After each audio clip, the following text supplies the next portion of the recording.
Assalamualaikum warahmatullahi wabarakatuh. Kami dari kelompok 4 mata kuliah Keamanan Jaringan Komputer. Di sini kami akan mempresentasikan topologi jaringan yang telah kelompok kami buat. Selanjutnya, yang pertama ada anggota kelompok kami, yaitu Ida Ramadhaniar, Keinanjung Ruswandi, Putri Jasmine, ada saya sendiri Muhammad Al-Ghifari, lalu ada Muhammad Rizky, dan terakhir Gani Triakila.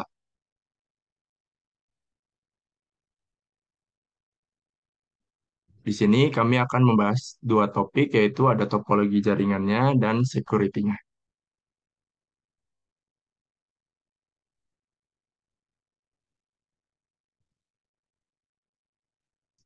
Nah, ini adalah topologi jaringan yang telah kelompok kami buat.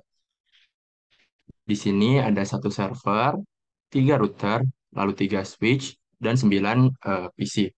Nah, untuk server sendiri ini akan mempresentasikan website ipb.ac.id, lalu tiga router ini mempresentasikan gedung-gedung yang ada di sekolah vokasi, dan tiga switch ini akan mempresentasikan segmen-segmen ada dosen, staf, dan mahasiswa. Nah, di sini eh, di router CB ini memiliki dua segmen, yaitu segmen dosen dan segmen staf. Lalu di router CA sendiri ada satu segmen, yaitu segmen mahasiswa, yang dimana nanti mereka memiliki IP menggunakan VLSM. Nah, di segmen mahasiswa sendiri, kita menggunakan 1.500 host. Lalu segmen staff, kita menggunakan 1.000 host. Lalu segmen dosen, kita menggunakan 500 host. Selanjutnya akan dijelaskan oleh rekan saya. Oke, untuk sistem keamanan dari topologi ini, yang pertama tuh segmen mahasiswa ini tidak bisa akses ke website ipb.ac.id melalui layanan HTTP dan HTTPS server, tetapi bisa melakukan ping ke server ipb.ac.id melalui domain ataupun IP. Yang kedua, segmen staff tidak bisa melakukan ping baik itu melalui domain ataupun IP server dan tidak bisa mengakses website ipb.ac.id melalui layanan HTTP dan HTTPS server. Yang ketiga, segmen dosen ini bisa melakukan ping server melalui domain ataupun IP server dan mengakses layanan website HTTP dan HTTPS server yaitu ipb.ac.id. Dan yang terakhir yaitu segmen mahasiswa dengan segmen staff tidak bisa saling komunikasi, sedangkan segmen mahasiswa dan staff ini bisa saling komunikasi ke segmen dosen. Next. Selanjutnya yaitu konfigurasi dalam topologi. Yang pertama ada DHCP, yaitu protokol jaringan yang memberikan alamat IP secara dinamis kepada perangkat dalam sebuah jaringan komputer. Yang kedua yaitu ada OSPF single area, yaitu sebuah implementasi OSPF di dalam satu area jaringan. Yang ketiga ada VLSM, yaitu teknik subnetting yang memungkinkan ukuran subnet bervariasi untuk meningkatkan penggunaan alamat IP.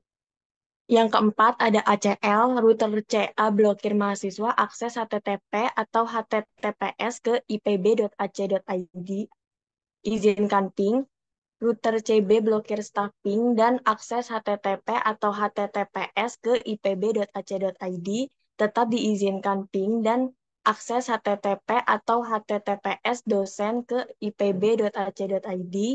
Mahasiswa, staf tidak bisa ping tetapi bisa komunikasi dengan dosen. Next. Selanjutnya ada hostname. Nah, hostname ini dilakukan untuk mengidentifikasi secara unik suatu perangkat dalam jaringan. Kemudian ada HTTP dan HTTPS. Nah, konfigurasi HTTP dan HTTPS ini dilakukan di server yang berfungsi untuk memungkinkan server dapat diakses melalui browser. Kemudian yang terakhir ada DNS.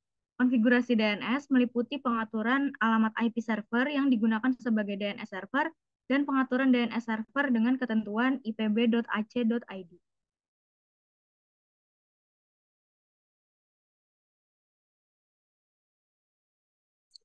Selanjutnya yaitu ada keamanan jaringan yang digunakan dalam topologi yang telah dibuat, yaitu kriptografi dan extended access list.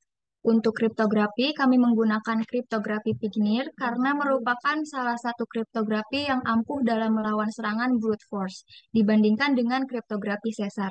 Ini diterapkan saat menyalakan mode privilege exec pada router yang mengharuskan login menggunakan sandi dalam bentuk ciphertext.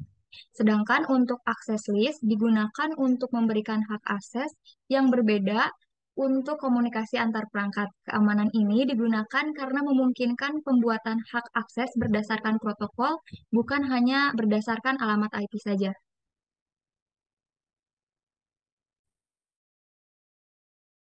Baik, untuk kesimpulan dari proyek ini adalah topologi yang kami gunakan merupakan sebuah topologi yang logis jika diimplementasikan pada sebuah perusahaan kecil ataupun lingkungan kampus.